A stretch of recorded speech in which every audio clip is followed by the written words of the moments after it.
Welcome, folks. Thank you for watching KX on the Go. I'm Tyler Flipson. Beginning Wednesday, folks in Minot will notice a slight change while driving down Broadway. As part of a data-driven safety and efficiency effort, the traffic signals on 5th and 6th Avenue Northwest and Broadway have been removed. Stefan Jers, the traffic engineer for the city, says the removal is part of a larger highway safety improvement program project funded through a federal grant which was submitted in 2021. He says traffic volume was a main factor in this decision, with around 20,000 vehicles traveling on Broadway per day and only 1,000 to 2,000 vehicles traveling on 5th and 6th Avenue. The intersection will now operate as a two-way stop, with stop signs on 5th and 6th Avenue. Jers says the signals will remain covered and marked for a 90-day period before it's fully removed.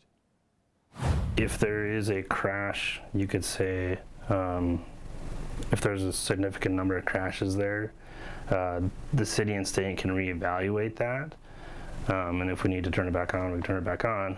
That's why it's just not completely removed all at once. So there is a crash review that will take place. When talking about pedestrian safety concerns, Jers says the Highway Safety Improvement Program project includes several pedestrian-focused upgrades at intersections like countdown times, accessible push buttons, and no right turn signs to help keep people safe. Applications are now open for a new funding opportunity in Minot. The Community Development Block Grant through the U.S. Department of Housing and Urban Development is intended to benefit low to moderate income residents in Minot.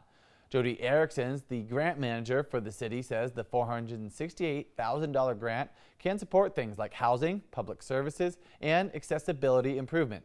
She says nonprofits, for-profit entities, and community-based organizations can apply through the city's website with specific documentation.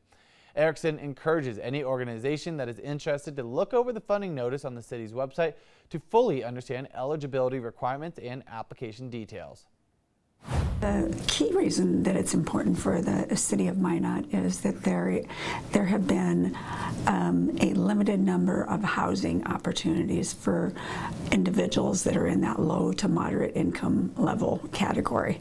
So it's not necessarily going to be used strictly for housing because there's lots of eligible activities, but the primary purpose behind it is to benefit low to moderate income level individuals.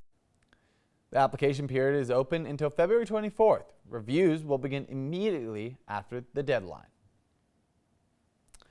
You may have seen an ad for it during the Super Bowl, but there's a new emphasis to get people to eat healthier.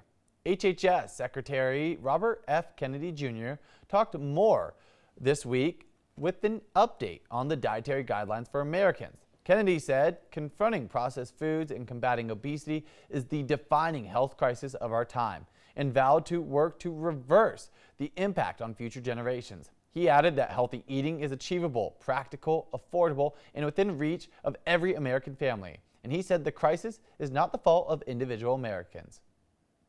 Confronting ultra-processed food is not an attack on industry. It's an acknowledgement of a reality. The crisis is not the fault of individual Americans. Americans follow the guidance that they were given. Government policy pushed sugar, refined carbohydrates, and ultra-processed food, and the American people paid the price. Most of you don't know you're looking at someone who was 407 pounds 20 years ago. I struggled with my obesity my entire life, and I lost 250 pounds. Not through a trick or a pill, but by eating real food and changing my behavior. In January, the Trump administration unveiled a new food pyramid and dietary guidelines for Americans that call for prioritizing high-quality protein, healthy fats, fruits, vegetables, and whole grains, while avoiding highly processed foods and refined carbohydrates. Good morning, Andre. And good morning to you too, Tyler. And looking right now here in Garrison, we are starting off our day with very beautiful conditions and a temperature of 24 degrees, and the winds are out of the west-southwest at 6 miles per hour. Now looking ahead, folks, we are going to be watching for those spring-like conditions to continue throughout the day today. Also on our Friday, we are seeing not so unlucky conditions for our Friday, so that's going to be nice. And once we get into our Valentine's Day weekend, a lovely time is expected around here. Now, Looking at our current storm team radar right now, folks, we are seeing those mainly clear conditions with a little bit of that patchy fog in our extreme northeastern counties, but otherwise just a great start to our day here. Now, as far as our current temperatures right now, our temperatures are mainly in the 20s and even some of the 30s there around the Medina area and Wishick, and we even have 18 degrees there in Dunseith and 19 degrees there in Hettinger, but otherwise still a really cool start to our day nonetheless. You just need your light jacket this morning, and our winds right now are mainly out of the west, even southwest in some locations, around 5 to 10 miles per hour, so it's not looking bad at that front either. Now, what's driving this? Well, we have this area of high pressure that is situated to our south and east, and that's going to continue to funnel in that southwesterly flow, and that is going to allow for us to see such nice conditions around here and also warmer than normal temperatures for our Thursday. Now, looking at our wind gust forecast throughout the day today, not looking too bad, maybe as high as around 15 to 20 miles per hour in our extreme southwestern counties, but otherwise such a beautiful day is on tap for us here across our neck of the woods. And our highs for today will mainly climb up into the 40s. Some 30s are quite possible there in our north and eastern counties, and some 50s potentially in our southern tier counties. But once we get into tonight, we will see those temperatures drop down into the 20s. So it is going to be a little bit like what we are seeing right now. But regardless, it is still really nice for this time of year, folks. So really take a good advantage of it, but just make sure you have that heater on just a little bit tonight to knock that chill off.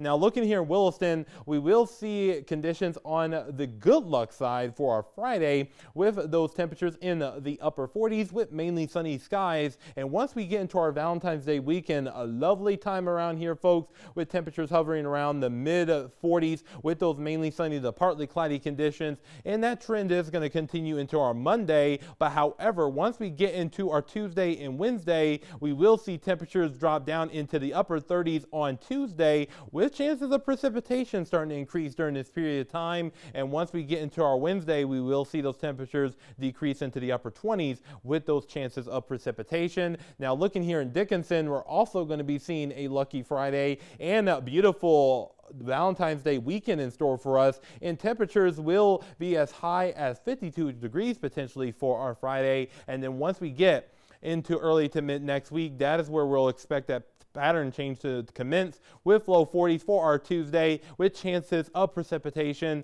And once we get into our Wednesday, we will see temperatures drop down into the 30s with those chances of precipitation. Now, looking here in the Magic City, we're going to continue to see those temperatures remain in the 40s through our Monday, and then 30s as we head into our Tuesday and 20s as we head into our Wednesday with chances of precipitation around here. And that same thing goes here in the capital city too, but with mid 30s as we head into our Wednesday with those chances of precipitation. So, Tyler, enjoy the beautiful conditions while we have it.